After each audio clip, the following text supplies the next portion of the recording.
Marpalli media YouTube ಚಾನಲ್ಗೆ ತಮ್ಮೆಲ್ಲರಿಗೂ ಆದರದ ಆತ್ಮೀಯ ಸ್ವಾಗತ.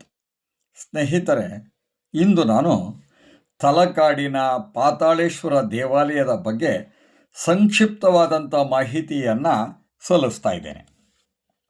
ತಲಕಾಡು ಅಂದ ತಕ್ಷಣವೇ ನಮಗೆ 16ನೇ ಶತಮಾನದ ತಲಕಾಡಿನ ರಾಣಿ ಅಲಮೇಲುವಿನ ಶಾಪದ ಕತೆ ಜ್ಞಾಪಕಕ್ಕೆ ಬರುತ್ತೆ. ಆಕೆಯ ಆಭರಣಗಳನ್ನು ಮೈಸೂರು ರಾಜರು ವಶಪಡಿಸಿಕೊಳ್ಳಲು ಯತ್ನಿಸಿದಾಗ ಆಕೆ ಕಾವೇರಿ ನದಿಗೆ ಹಾರುತ್ತಾ ತಲಕಾಡು ಮರಳಾಗಲಿ ಮಾಲಂಗಿ ಮಡುವಾಗಲಿ ಎಂದು ಶಪಿಸಿದ ದಂತಕತೆ ಜ್ಞಾಪಕಕ್ಕೆ ಬರುತ್ತೆ. ಇದರಿಂದ ತಲಕಾಡು ಸಂಪೂರ್ಣವಾಗಿ ಮರಳಾಯಿತೆಂದು ಹೇಳಲಾಗುತ್ತದೆ.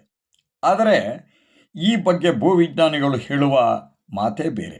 ಹಿಂದೆ ಕಾವೇರಿ ನದಿಗೆ ಅಣೆಕಟ್ಟು ನಿರ್ಮಿಸಿದಾಗ ಕಾವೇರಿಯ ಹರಿವು ಬದಲಾಗಿ ಗಾಳಿಯ ಅಬ್ಬರಕ್ಕೆ ತಲಕಾಡಿನ ದಡದ ಮೇಲೆ ಮರಳು ಹರಡಿ ಅಲ್ಲಿ ಮರಳಾಯಿತೆಂದು ಹೇಳುತ್ತಾರೆ. ಏನೇ ಇರಲಿ, ಇಲ್ಲಿರುವ ಪ್ರಾಚೀನ ದೇವಾಲಯಗಳಾದ ವೈದ್ಯನಾಥೇಶ್ವರ, ಪಾತಾಳೇಶ್ವರ, ಮರಳೇಶ್ವರ, ಅರ್ಕೇಶ್ವರ ಹಾಗೂ ಮಲ್ಲಿಕಾರ್ಜುನ ಈ 5 ಶಿವಲಿಂಗಗಳು ತಲಕಾಡಿನ ಸ್ಥಳದ ಪಾವಿತ್ರತೆ ಮತ್ತು ವಿಶೇಷತೆಯನ್ನು ಸಾರುತ್ತಿದೆ.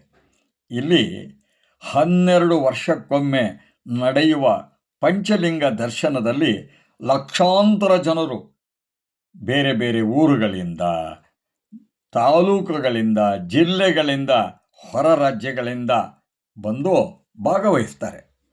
ವಿಶೇಷವಾಗಿ ಪಾತಾಳೇಶ್ವರ ದೇವಾಲಯದ ಕುರಿತು ಹೇಳುವುದಾದರೆ, ಇಲ್ಲಿರುವ ಪಾತಾಳೇಶ್ವರ ದೇವಾಲಯವನ್ನು ಗಂಗರ ರಾಜಮಲ್ಲ ಸತ್ಯವಾಕ್ಯ 4ರ ಆಳ್ವಿಕೆಯಲ್ಲಿ ಇದು ನಿರ್ಮಾಣವಾಗಿದೆ.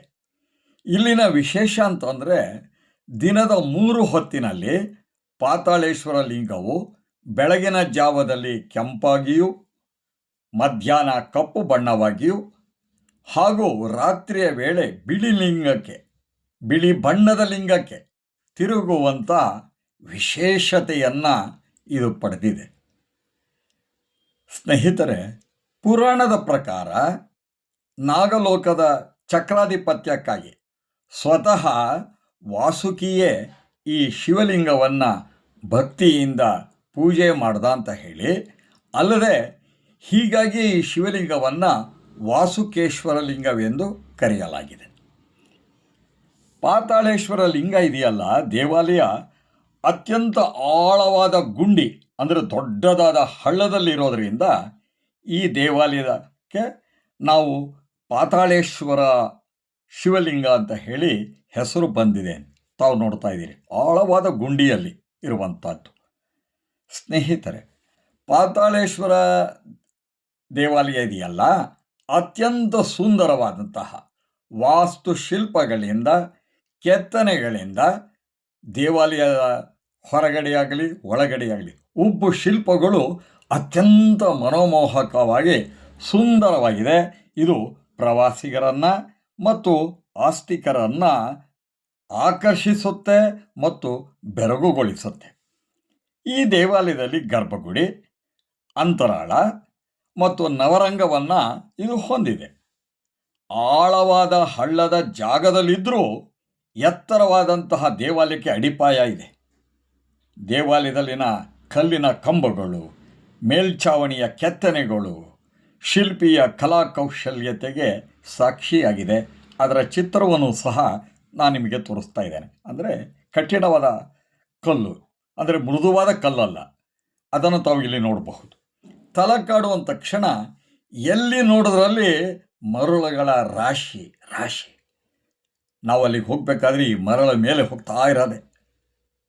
ಕೆಲವೊಮ್ಮೆ ನಮ್ಮ ಕಾಲುಗಳು ಮರಳಲ್ಲಿ ಸಿಕ್ಕಾಕೊಂಡ್ಬಿಡುತ್ತೆ ಅನ್ನೋ ಹಾಗೆ. ವರ್ಷದಲ್ಲಿ ಕೆಲವೊಮ್ಮೆ ಅಂದರೆ ಬಹಳ ಕಾಲ ಮರಳಿನಿಂದ ಮುಚ್ಚೋಗ್ಬಿಡುತ್ತೆ. ಈ ಗಾಳಿ, ಬಿರುಗಾಳಿ ಇಂಥವೆಲ್ಲ ಬಂದಾಗ ಆ ಮರಳುಗಳೆಲ್ಲ ಈ ದೇವಸ್ಥಾನವನ್ನು ಮುಚ್ಕೊಂಡ್ಬಿಡುತ್ತೆ. ಸಾಮಾನ್ಯವಾಗಿ ಈ ದೇವಾಲಯದಲ್ಲಿ ಪ್ರತಿದಿನ ಬೆಳಗ್ಗೆ 8:30ರಿಂದ ಸಂಜೆ 5:30ರವರೆಗೆ ದೇವಾಲಯದ ದರ್ಶನವನ್ನು ಮಾಡಬಹುದಾಗಿದೆ. ಸ್ನೇಹಿತರೆ, ತಾವು ನೋಡ್ತಾ ಇದ್ದೀರಿ ಮರಳು ದೇವಸ್ಥಾನ. ಈ ದೇವಾಲಯ ಮೊದಲೇ ಹೇಳ್ದಂಗೆ ಹಳ್ಳದಲ್ಲಿದೆ, ದೊಡ್ಡದಾದ ಗುಂಡಿಯಲ್ಲಿದೆ.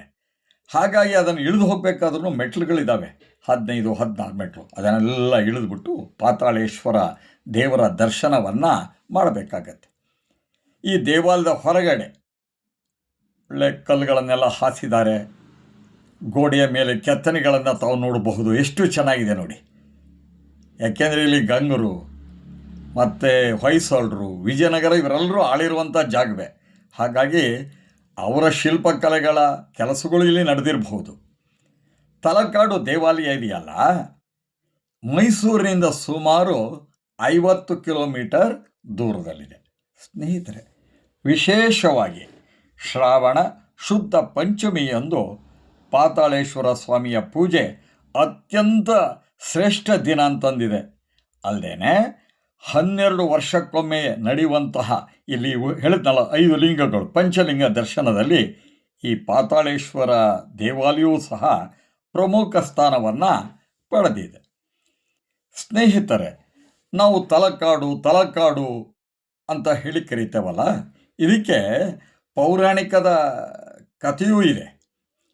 ತಲ ಮತ್ತು ಕಾಡು ಅನ್ನುವಂತಹ ಇಬ್ಬರು ಬೇಡರು, ಅವರು ಇಲ್ಲಿ ವೈದ್ಯನಾಥೇಶ್ವರ ದೇವಾಲಯ ಇದೆಯಲ್ಲ, ಆ ಶಿವಲಿಂಗಕ್ಕೆ ಪೂಜಿಸಿ ಜ್ಞಾನವನ್ನು ಪಡೆದು ಜ್ಞಾನ ಸಂಪನ್ನರಾದರು. ಆದ್ದರಿಂದ ಅವರಿಬ್ಬರ ಹೆಸರು ತಲ ಮತ್ತು ಕಾಡು, ಇವೆರಡೂ ಸೇರಿ ತಲಕಾಡು ಅನ್ನುವಂಥದ್ದು ಈ ಕ್ಷೇತ್ರಕ್ಕೆ, ಈ ಪ್ರದೇಶಕ್ಕೆ ಹೆಸರು ಬಂತು ಅಂತ ಹೇಳಿ ಕರೆಯಲಾಗಿದೆ. ತಾವು ನೋಡ್ತಾ ಇದ್ದೀರಿ ಮರಳುಗಳು. ನಿಜವಾಗಿ ಇದು ಒಂಥರ, ನಾವು ಸಾಮಾನ್ಯವಾಗಿ ಈ ಸೌತ್ ಕೇಂದ್ರ ಅಥವಾ ಸಮುದ್ರ ತೀರದಲ್ಲಿರುವಂಥ ದೇವಸ್ಥಾನಗಳು, ಕೆಲವು ದೇವಸ್ಥಾನಗಳಿಗೆ ಹೋಗ್ಬೇಕಾದ್ರೆ ಮರಳುಗಳ ರಾಶಿಯೇ ಇರುತ್ತೆ, ಸಮುದ್ರದ ಪಕ್ಕದಲ್ಲಿರುವಂತಹ ದೇವಾಲಯಗಳು. ಆಗ ನಾವು ಮರಳುಗಳನ್ನು ತುಳ್ಕೊಂಡು ಹೋಗ್ತೇವಲ್ಲ, ಇಲ್ಲಿ ಹಾಗಲ್ಲ ನೋಡಿ. ಸಮುದ್ರಕ್ಕಿಂತ ದೂರ ಇರುವಂಥ ಜಾಗ.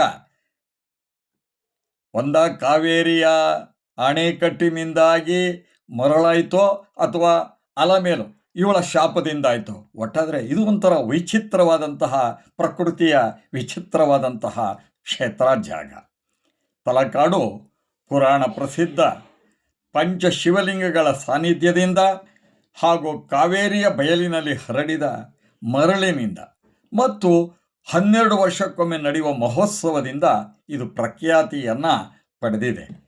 ಅಲ್ಲದೆ ನಮ್ಮ ಹಿಂದೂಗಳ ಪವಿತ್ರ ಕಾರಣಿಕ ಕ್ಷೇತ್ರವಾಗಿದೆ.